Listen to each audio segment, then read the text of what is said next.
Padre que está en los cielos. V. 6. El que tiene oído, oiga lo que el Espíritu dice a las iglesias. Estás muerto en tus pecados y delitos.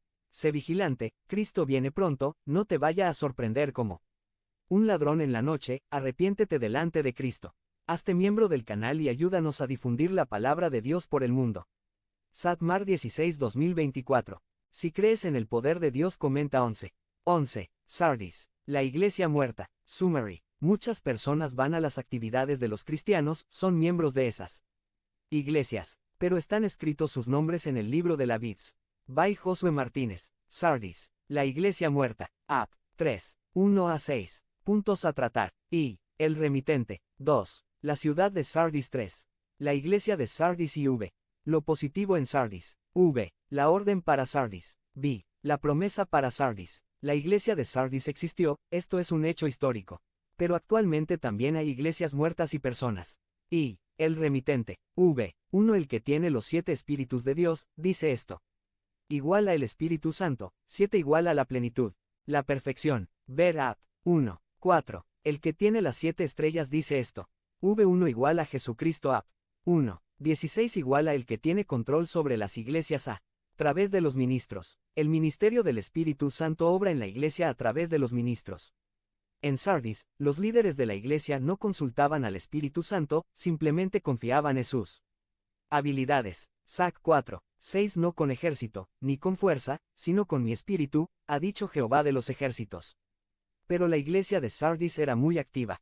V1 Yo conozco tus obras, pero les faltaba la obra del Espíritu Santo. 2. La ciudad de Sardis. Sardis era ciudad próspera, muy segura porque estaba en la cima de grandes cordilleras, lo que la hacía inexpugnable. Además estaba amurallada y había una gran torre donde los vigías tenían una vista panorámica para descubrir cualquier ejército enemigo. Sus habitantes empezaron a amar los lujos, el dinero y la inmoralidad, y la ciudad se convirtió en un cadáver. Heródoto, en su libro Historias, describe cómo la ciudad fue derrotada por Ciro en 549 a.C. Un vigía dejó caer su casco y fue a recogerlo y regresó por un camino secreto, y los soldados de Ciro aprendieron cómo entrar. Además se sentían tan seguros que no siempre había vigilantes. V12 Vigilante, hazte miembro del canal y ayúdanos a difundir la palabra de Dios por el mundo. Satmar 16-2024. Si crees en el poder de Dios, comenta 11. 11. 3. La iglesia de Sardis. Era una iglesia que se engañaba a sí misma y se ufanaba de ser cristiana, pero Dios dice, V1 Yo conozco tus obras, que tienes nombre de que vives y estás muerto. V2 No he hallado tus obras perfectas delante de Dios.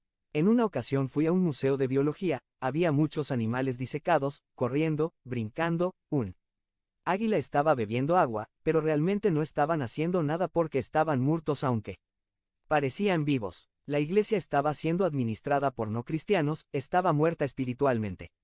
Hay hombres muertos que ocupan los púlpitos, otros en las bancas, en los coros, etc.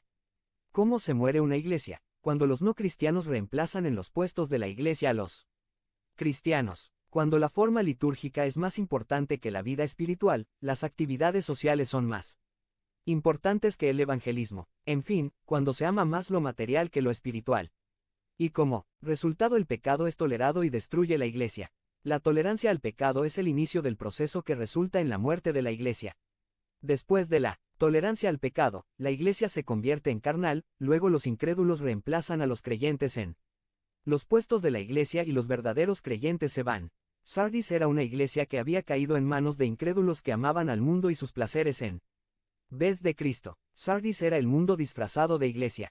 Sansón era un líder muy querido en Israel. Era guapo, hizo muchas proezas con su espectacular fuerza. Su fracaso no fue que le cortaron el cabello, sino que desobedeció a Dios con una amante filistea. Cuando Dalila lo hizo dormir y le cortó el cabello, le dijo: Sansón, los filisteos vienen sobre ti. Él pensó que los podía derrotar como las veces anteriores porque no sabía que Jehová ya se había apartado de él. Juec 16, 20. Como resultado fue derrotado, encadenado, ciego, humillado. Ap 3. 1 Tienes nombre de que vives, pero estás muerto. IV. Lo positivo en Sardis. V4 Pero tienes unas pocas personas en Sardis que no han manchado sus vestiduras, y andarán conmigo en vestiduras blancas porque son dignas. Dios siempre tiene su remanente fiel, gente espiritual en medio de los carnales, sinceros en medio de Hipócritas, ¿y por qué no se fueron a otra iglesia? Porque sería la definitiva muerte de Sardis. No han manchado sus vestiduras igual a vivir en santidad, apartados del mundo. Ap. 19. 8 Y a ella se le ha concedido que se vista de lino fino, limpio y resplandeciente, porque el lino fino es las acciones justas de los santos. ¿Cómo se obtienen esas vestiduras tan limpias? Ap. 7. 14 Estos son los que han salido de la gran tribulación y han lavado sus ropas, y las han emblanquecido en la sangre del Cordero. V. La orden. V12 Vigilante y afirma las otras cosas que están por morir. V3 Acuérdate, pues, de lo que has recibido y oído, y guárdalo, y arrepiéntete. Si no velas vendré sobre ti como ladrón, y no sabrás a qué. Hazte miembro del canal y ayúdanos a difundir la palabra de Dios por el mundo. Satmar 16-2024. Habla con Dios en 5 minutos. Descripción del video. Ahora vendré sobre ti. Cristo vendrá como ladrón en la noche para los cristianos.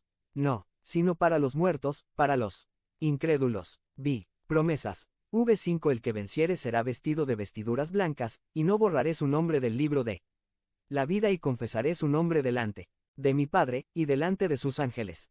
En todas las cartas hay consejos para el que vence. ¿Quién es el que vence? 1 JN. 5 El que cree que Jesús es el Hijo de Dios. Ya vimos que las vestiduras blancas significan pureza, justicia y victoria. Pero ¿qué significa no borraré su nombre del libro de la vida? No significa que Dios borra y vuelve a escribir indefinidamente los nombres de los cristianos según sus obras, por la omnisciencia, y por el decreto eterno. Eso es imposible.